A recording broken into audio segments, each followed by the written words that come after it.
All right, video time again. Coach Miggins here.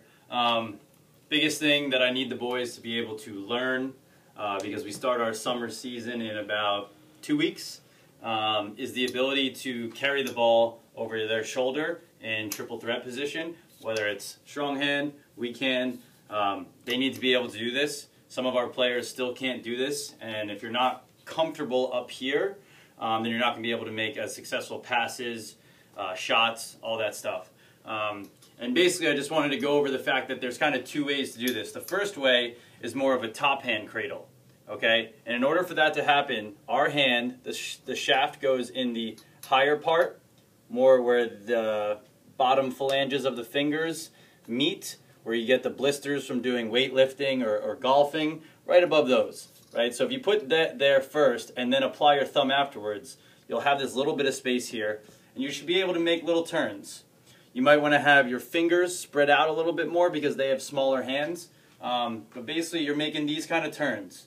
And if this is too difficult to do in the middle of the shaft, you just want to practice up by the top near the throat and just practice being up here. And when you get more comfortable in here, you can slide your hand down a little lower.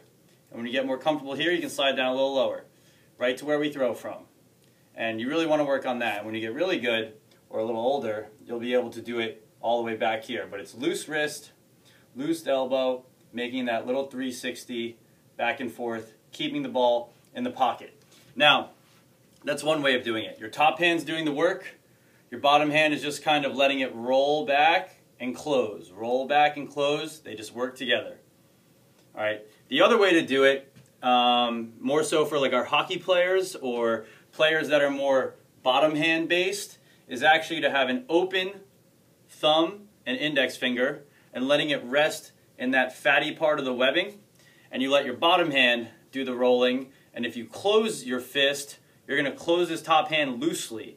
So you're just rolling back and forth, leaving everything there, doing more with your bottom hand than your top hand. So this is bottom hand roll, this is top hand roll. Either way, it works, okay? I don't really care which one the boys use. I just need the boys getting used to being up here. And when you get really good at that, you're going to be able to do it with both hands, both sides, top hand cradle, and then bottom hand cradle. And the way to test your bottom hand cradle is to keep that hand loose. When you get comfortable with that, making those little revving of the throttles, close that hand a little bit, and you stay up in here, elbows, everything makes a triangle right there, and you're in a good throwing position.